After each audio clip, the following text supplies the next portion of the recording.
नमस्कार मित्रांनो, मी कमलेश नवाळे तुम्हा सर्वांचं स्वागत करतोय. मित्रांनो, धर्तीवरच्या या स्वर्गामध्ये तुम्हा सर्वांचं स्वागत आहे. या कोकण दौऱ्यामध्ये आज सुंदर अशा या कोकणातील निसर्गरम्य अशा परिसरात तुम्हा सर्वांचं स्वागत असो. मित्रांनो, कोकण म्हटलं की निसर्ग, आणि हा निसर्ग आजूबाजूचा परिसर सर्वांना खुणावत असतो, आपल्याला साथ घालत असतो. आणि या निसर्गाला, आजूबाजूच्या परिसराला भेट दिल्याशिवाय आपलं कोकणातील भेट ही अपुरी असते. म्हणूनच आज आलो आहे आमच्या खाडी किनारी आणि आजूबाजूच्या परिसरात मोठमोठाले माडाचे वृक्ष, आंब्याचे वृक्ष, आणि या आंब्याच्या आणि माडाच्या वृक्षांसाठी केलेली ही वय म्हणजे कुंपण, निवडुंग किंवा इतर नैसर्गिक घटक एकत्र करून हे तयार केलेलं कुंपण म्हणजे निसर्गाच्या आणि मानवाच्या करामतीची एक वेगळी झलक येथे दिसून येते. आपण पाहू शकता, आजूबाजूला मोठमोठाले माडाचे आणि आंब्याचे वृक्ष कोकणाच्या नैसर्गिक संपन्नतेची ग्वाही देत असतात. आपण पाहू शकता, मोठमोठाली हापूस आंब्याची कलमं, आणि ही आहेत नारळाची झाडं म्हणजेच माड. आणि येथून दिसणारा हा समोरचा खाडी किनारा. मित्रांनो, हा आहे खाडी किनारा आणि खाडीवरील बंदर. अतिशय सुंदर असं हे बंदर, जेथे गणपती विसर्जनाची मिरवणूक, तसेच या बंदराच्या साक्षीने अनेक जणांनी आपल्या आयुष्याची सुरुवात केलेली आहे. आयुष्यातील विविध गप्पा या बंदरावरती, या कट्ट्यावरती बसून केलेल्या आहेत. आणि ही आहे आमची जवळजवळ 32 ते 35 वर्षापूर्वीची होडी. आता जवळजवळ आम्हाला निरोप देते. आणि ही दुसरी जवळजवळ 10 ते 12 वर्षापूर्वीची होडी अतिशय आमच्या वडिलांनी मेंटेन ठेवलेली आहे, सुस्थितीच ठेवलेली आहे. त्याची मरम्मत चालली आहे, रिपेअरिंग चाललेली आहेत, लिकेज असो, इतर असो. आणि परत पाहूया, ही 30 ते 32 वर्षापूर्वीची आमची होडी अतिशय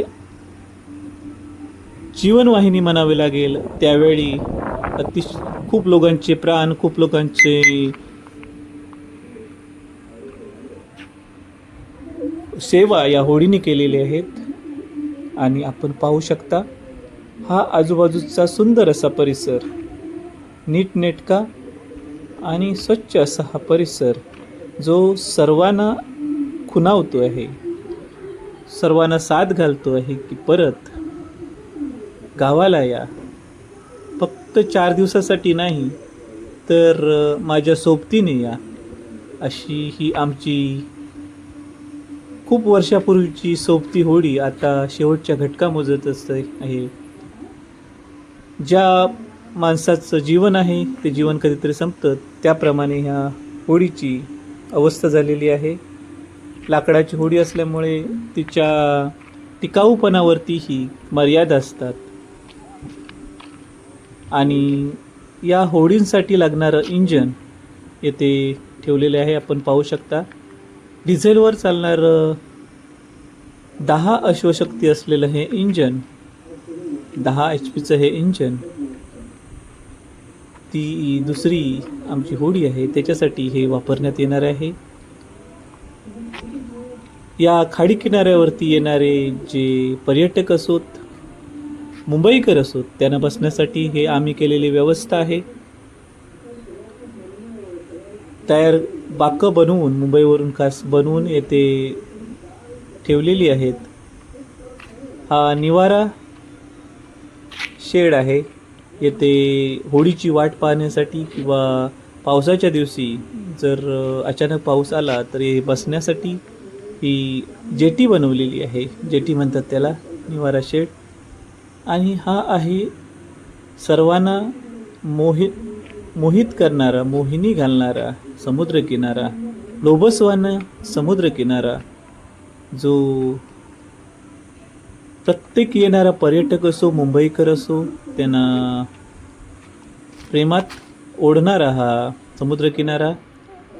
आता तुम्हाला होडी कशा प्रकारे चालवली जाते, कशा प्रकारे घेऊन जातात, त्याचं उदाहरण दाखवतोय.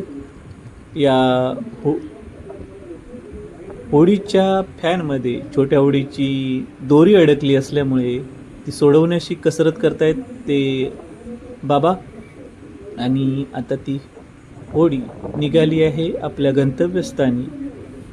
होडी चाले लाटावरी असं जे गाणं आहे ते तंतोतंत लागू पडतं आहे. कशा प्रकारे होडी चालवली जाते याचा एक सुंदर असा नमुना तुम्ही पाहू शकता. ही फायबरची होडी आता तुम्ही पाहू शकता. मित्रांनो, आजूबाजूचा जो सुंदर असा परिसर आहे, या परिसराला अनुसरून येथील जीवनव्यवस्था आहे. या परिसरामध्ये राहताना ज्या मर्यादा आहेत, या मर्यादांवरती मात करण्यासाठी या होडींचा उपयोग केला जातो. म्हणूनच म्हटलं आहे की ही होडी नाही तर एक जीवनदानी आहे.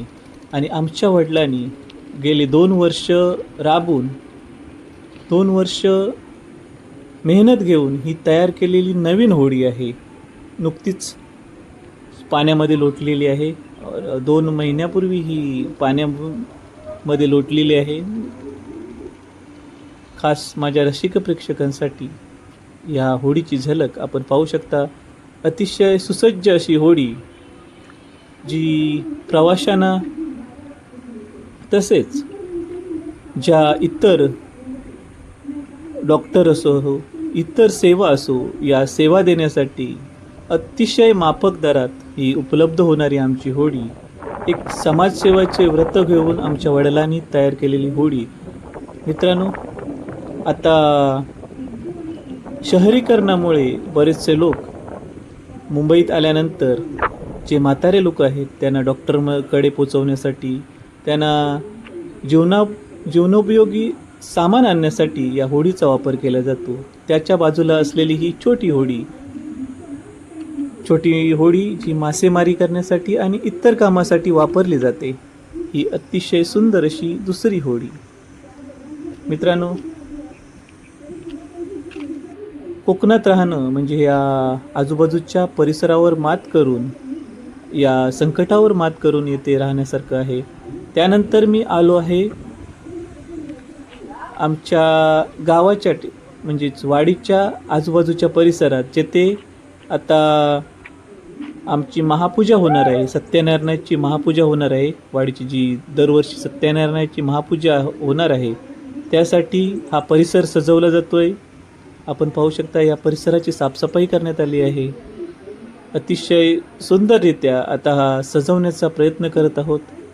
स्टेज असो, आजूबाजूचा परिसर असो, आपण पाहू शकता या निसर्गरम्य अशा परिसरात झाडाच्या खाली सजलेला हा स्टेज आता 2-3 दिवसामध्ये एक नवीन साज चढवून तयार होणार आहे. त्याची मरम्मत करण्याची, त्याची रंगरंगोटी करण्याचं काम आता या मुलांच्या माध्यमातून चाललेलं आहे.